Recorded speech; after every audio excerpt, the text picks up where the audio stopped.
And let us continue with and probably finish the second chapter of Black Hearts in Battersea. Simon has made it to Dr. Furneaux's office, where he has been asked to draw on the wall, and in the meantime, the grandson of the founder has brought in by Mr. Buckle, who I should remind you was mentioned by Ditto when she was talking about stuff that happens during her day. And this boy Justin is not a particularly good artist. Dr. Furneaux tore up what he was working on and has left him and Simon alone in the room together while he takes Mr. Buckle to get some tea.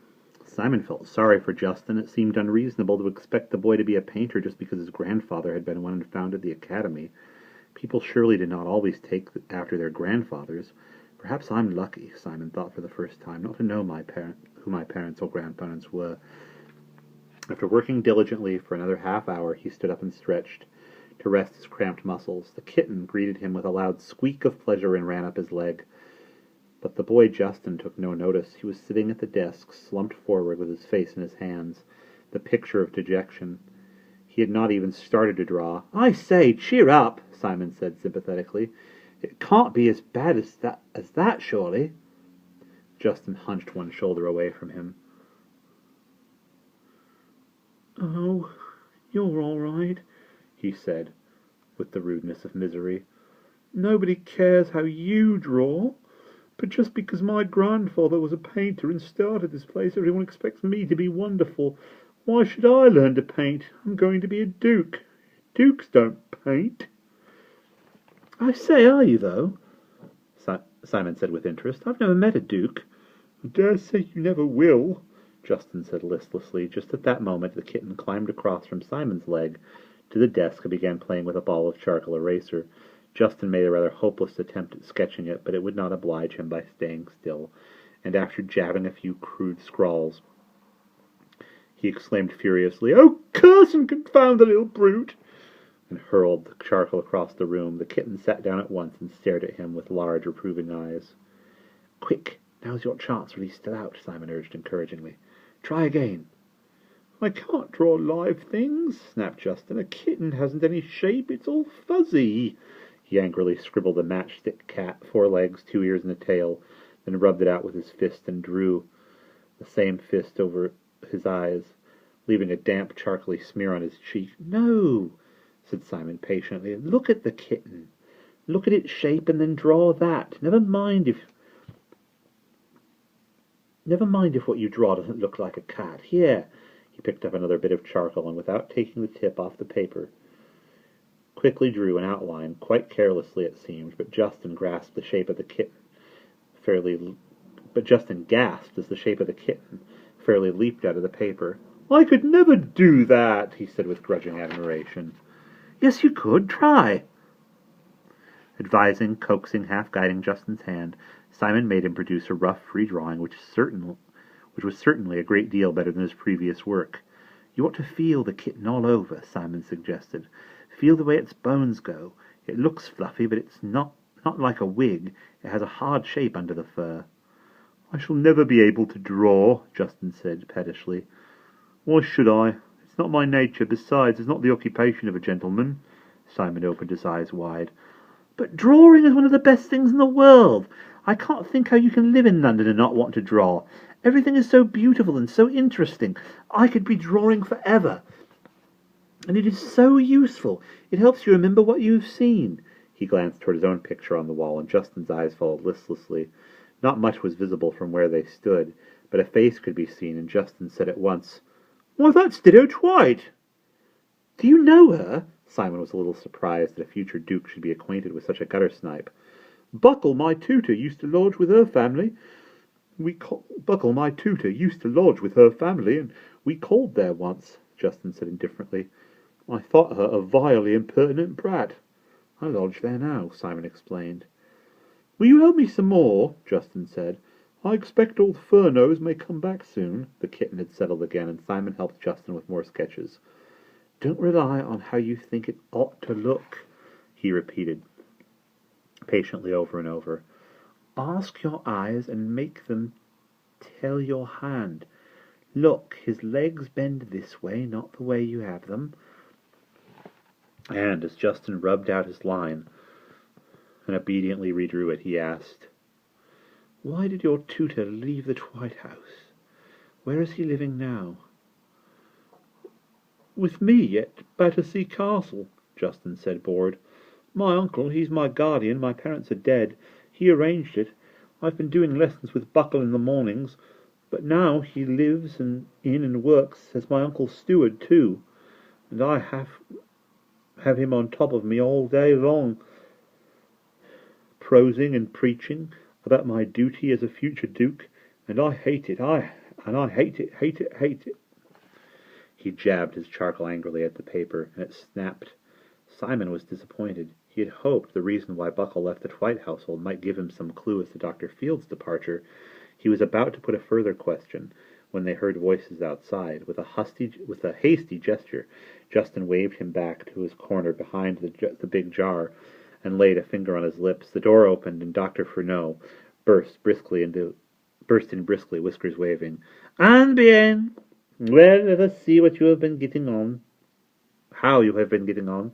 he demanded, bustling around the desk to look at Justin's drawings. "Pas mal," he declared. "Pas mal du tout. You see, when you work with your head and do not merely scamp through the drawing, all comes different. This here and this," he poked at the sketches. "This is a real artist line. Here, not so good." Justin met his eyes narrowly. "I am pleased with you, my boy, very pleased. Now I wish you to do some painting." Justin turned pale at the idea, but Mr. Buckle, who had followed Dr. Furneaux into the room, interposed hastily. "I'm afraid that won't be possible today, Dr. Furneaux. His Grace the Duke is expecting Lord Bakerloo to meet him at 3 on His High Grace's barge to view the Chelsea regatta." "Barges, regattas," Dr. Furneaux grumbled. "A true painter does not think of anything but painting. And bien! Be off, then, if you must. But bring me more drawings, more, and better than this next time you come." Justin and Mr. Buckle nipped quickly out of the room almost before Dr. Furneaux had finished speaking. The little principal sat down at his desk, sighing heavily like a grampus. Then the kitten, who had been investigating a dangling string of onions, managed to dislodge the whole lot and bring them crashing down onto himself. He bounded away, stiff-legged with fright. Simon burst out laughing. "Tiens!" declared Dr. Furneaux. "It is the doctor's boy. I had forgotten you, Mangos. Voyons, what have you been doing all this time?" Simon scrambled up, dusting charcoal from his knees, and Dr. Furneaux picked his way through the furniture until he could survey the whole drawing, which now occupied about 7 square feet. Simon tried in vain to make out the doctor's reactions from his expression. Dr. Furneaux looked at the picture carefully for about 5 minutes without saying a word.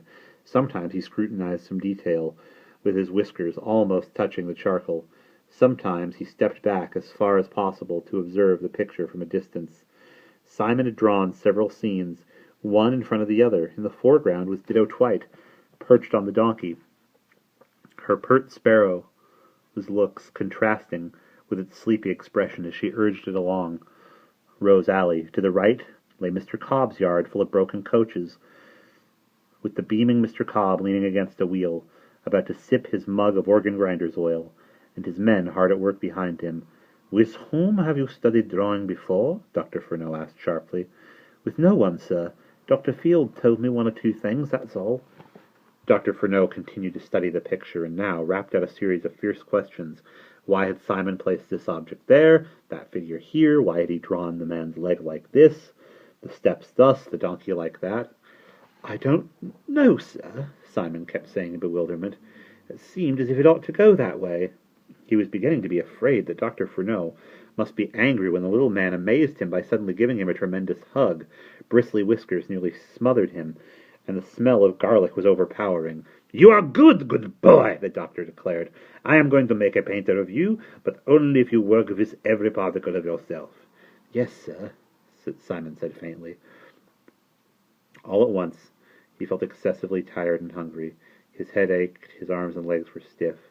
He seemed to have been drawing in the stuffy room for half his lifetime. You will go now. You will come back tomorrow morning. With you, you will bring charcoal, brushes, oil paints. Here, I give you this list and palette.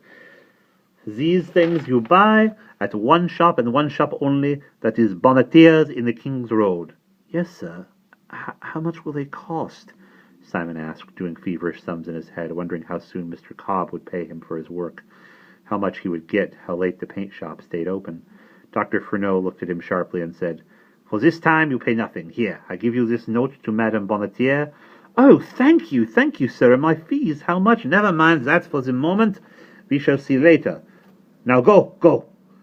Do you think the principal of this academy has nothing to do but talk to you all day? Dr. Furneaux plainly hated to be thanked. Ah, bah, is nothing. I, too, was once a poor ragged boy. I! Take the little one, too. He grabbed the kitten, which was on his desk again, and held it out. As he did so, his eyes fell on Justin's drawing.